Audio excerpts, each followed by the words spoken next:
दोस्तों, एक ट्रेन जो सुरंग के एक हिस्से से अंदर गई पर दूसरे हिस्से से कभी बाहर नहीं निकली।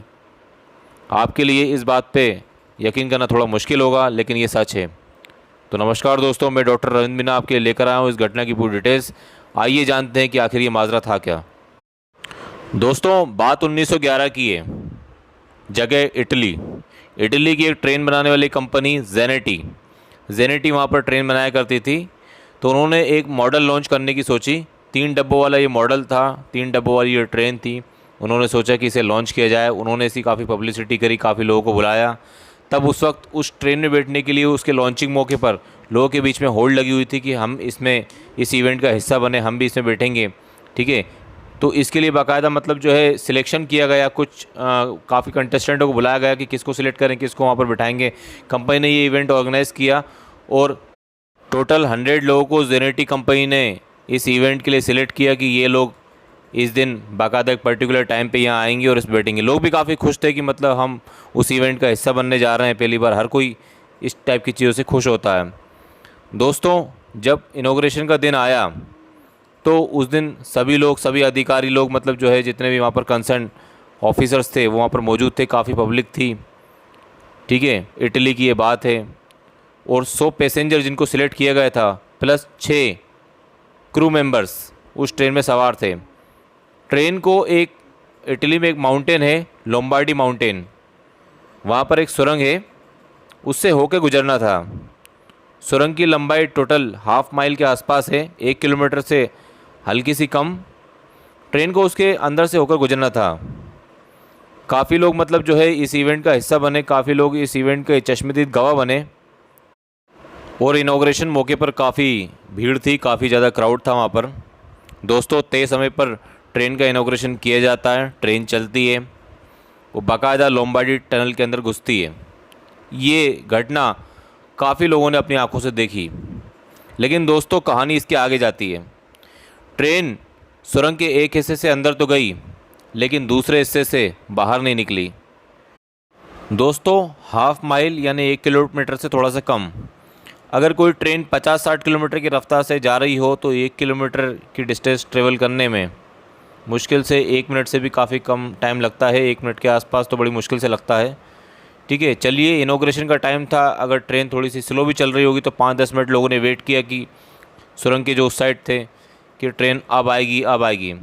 लेकिन दोस्तों, जब 15-20 मिनट बीत गए तब लोगों को काफ़ी गड़बड़ लगी कि कुछ गड़बड़ है। लोगों ने अंदर जाके देखा तो शॉक्ड हो गए। शॉकिंग बात यह थी कि ट्रेन का कोई अता पता नहीं था। 3 डब्बों वाली ये ट्रेन अपने 106 मुसाफिरों के साथ गायब हो चुकी थी। दोस्तों, ट्रेन का गायब होना, वो भी 106 मुसाफिरों के साथ, कोई छोटी वोटी बात तो थी नहीं। कोई ऐसी छोटी वोटी चीज़ तो थी नहीं कि जो यहाँ वहाँ मतलब खो जाती।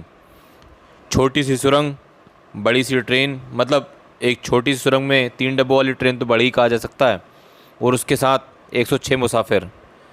दोस्तों, ये बात मतलब जो है न्यूज़ में फैलने में ज़्यादा टाइम नहीं लगा। काफ़ी तेज़ी से ये न्यूज़ के ज़रिए मतलब जो है एक बहुत तेज़ी से ये पूरे इटली में ये बात फैल गई कि एक ट्रेन गायब हो गई है, सुरंग के एक हिस्से से अंदर गई और दूसरे हिस्से से बाहर नहीं निकली। इसके लिए बाकायदा मतलब जो है एक इंक्वायरी कमीशन बैठी उस टाइम पे कि मतलब आखिर ऐसा क्यों हुआ, और काफ़ी मतलब इसकी इन्वेस्टिगेशन की गई। अंदर जाके बिल्कुल बारीकी से छानबीन की गई, कहीं कोई डैमेज तो नहीं है सुरंग में, कुछ ऐसी चीज़ तो नहीं है कि सुरंग किसी और गड्ढे में अंदर चली गई हो, कोई अंदर और नेचुरल सुरंग हो, नेचुरल टनल केव वगैरह हो कि अंदर धंसती चली गई हो। लेकिन कोई भी डैमेज वहाँ पर मतलब जो है किसी को मिला नहीं। दोस्तों, अंदर से पूरी सुरंग एकदम नॉर्मल, कोई इसमें डैमेज नहीं। दोस्तों, टाइम बीतता जाता है। वो कुछ टाइम बाद दो बंदे ये दावा करते हैं कि हम उस ट्रेन में जो 100 पैसेंजर थे उनमें से हम 2 लोग भी थे। ऐसा दावा करते हैं कि हम भी उस ट्रेन में बैठे थे। तो वो न्यूज़ में आके ये बताते हैं कि एक्चुअल में हुआ क्या था। वो ये बताते हैं कि ट्रेन जैसे ही सुरंग के अंदर जाने को हुई तो उन्हें एक बहुत बड़ा सा काला सा धुआं जैसा दिखाई दिया, और एक बहुत बड़ा सा आवाज़ आई उनको, जैसे कोई बम ब्लास्ट हुआ हो। इस प्रकार से ये घटनाएं उन्हें दिखी। तो वो चलती ट्रेन से, दोनों बंदे चलती हुई ट्रेन से नीचे कूदकर भाग गए और ट्रेन अंदर चली गई। दोस्तों, उनकी जब मेडिकल चेकअप कराया गया तो ये पाया गया कि उनकी मानसिक स्थिति ठीक नहीं थी।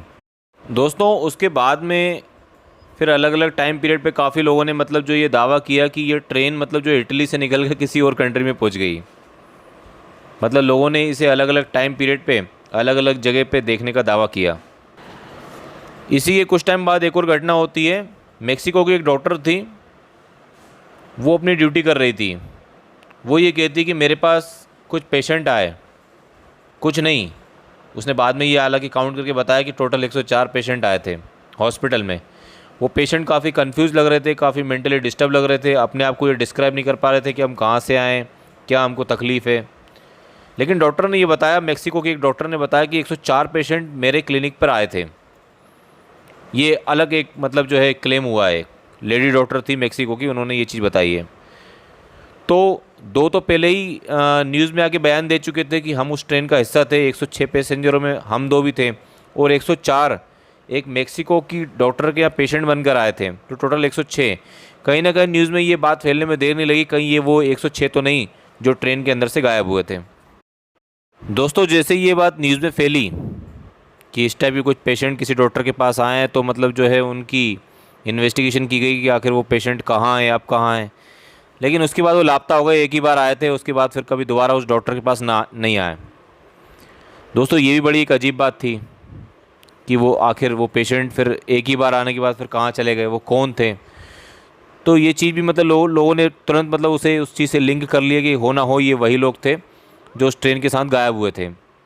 दोस्तों इसके बाद एक और अजीब घटना ये हुई कि रशिया, रोमानिया और मेक्सिको में कुछ लोगों ने इस ट्रेन के दिखने का दावा किया। ट्रेन गायब हुई है इटली से और लोग इसे देख रहे हैं बाद में रशिया, रोमानिया, इटली में अलग अलग जगह अलग अलग समय अंतराल पर यह ट्रेन लोगों के द्वारा देखी गई। दोस्तों अजीब से ये दावे यही नहीं रुके। 1911 की ये कहानी मैं आपको बता रहा हूँ, इटली की घटना है। 1840 में 71 साल पहले, इस घटना की 71 साल पहले भी मतलब जो है एक और दावा ये किया गया कि ऐसी ही ट्रेन गायब हो चुकी थी। सोचो 1911 में एक ट्रेन इटली से गायब हुई जिसकी कहानी मैं आपको बता रहा हूँ। लेकिन बाद में कुछ और कहानियाँ सामने ये आई कि 1840 में सेम डिज़ाइन, सेम मॉडल की 3 बोगियों वाली ट्रेन, इस जैसी ट्रेन मतलब लोगों ने दावा किया कि जिसकी इंक्वायरी अभी चल रही है, ऐसी एक ट्रेन 71 साल पहले भी एक जगह से मेक्सिको से गायब हुई थी। तो ये भी एक बड़ी अजीब सी बात थी। तो दोस्तों आज 2020 में भी मतलब जो ये मिस्ट्री ही है कि आखिर ये ट्रेन गई कहाँ। दोस्तों आप भी इसके बारे में गूगल पे, नेट पे या आपके पास कुछ और जानकारी हो तो आप ज़रूर कमेंट बॉक्स में कमेंट कीजिएगा। इसी के साथ मैं अपनी इस वीडियो को समाप्त करता हूँ। Thanks for watching.